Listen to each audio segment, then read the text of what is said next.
Welcome to footballgameplan.com, where football makes sense. I'm Memory Hunt, the czar of the playbook. Bring you our NFL Week 11 preview between the Tampa Bay Buccaneers and the Carolina Panthers. Now let's take a look at some keys to victory for both teams, starting with the Bucs. Two things that are different from this Bucs team as opposed to week one when they faced the Carolina Panthers. Josh Freeman and the passing game is a lot more developed now as opposed to week one, and the running game leads the team and they're more explosive out of the backfield. Doug Martin is playing out of his mind, playing like he's on bath salts, so that gives Freeman time in the pocket to set up, step up in the pocket, and fire deep down the field. This week versus Carolina, I look for more of the same. I look for these guys to go with a little bit more balance as opposed to week one where they just wanted to lean on the running game, partly due to the rain, but partly due to the fact that they didn't trust the passing game as of yet. Now, defensively, the secondary still gives up big plays downfield, although they're making some plays as well, so it kind of balances out. You can't have that versus Carolina, who has the ability to strike deep down the field with Cam Newton's strong arm and Steve Smith flying down the sidelines. And you look at week one, they were able to have a lot of success versus this Buccaneers secondary. But let's go inside the lab and look at that defensive line and see how they can get pressure on the Carolina Panthers offense.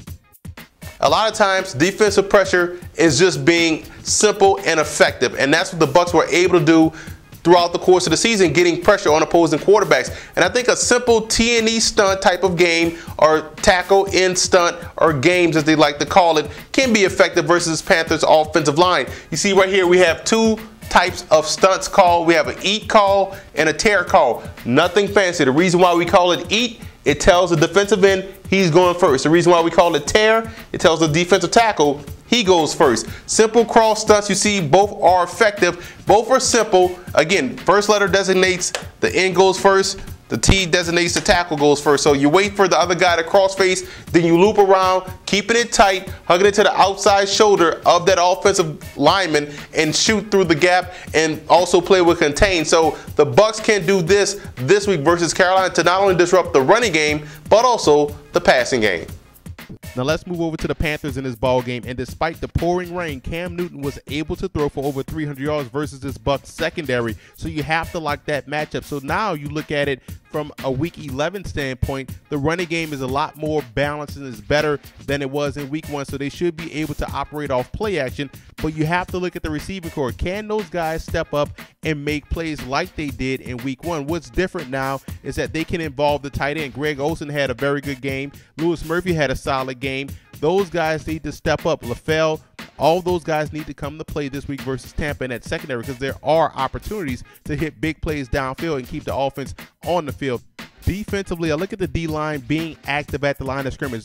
Although Josh Freeman is playing some good football right now, he still flatlines his passes, so Greg Hardy and Charles Johnson should have some opportunities to get tip passes, which could result in interceptions for the linebacker. So these guys have to be active at the line of scrimmage. And in the short to intermediate passing game, you always want to wall off guys like Vincent Jackson and also the tight ends in Dallas Clark and company. You want to stay on the interior. It allows you better position to make plays. The Bucs don't have burners at receivers, so the secondary and linebacker should be in position to make plays in the passing game.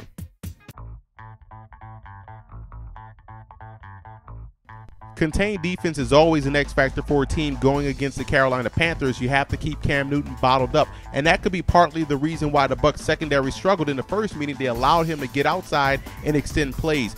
Defensive line for the Panthers, like I mentioned before, has to be an X factor in not only stopping the run, but also getting your hands up at the line of scrimmage to get those batted passes.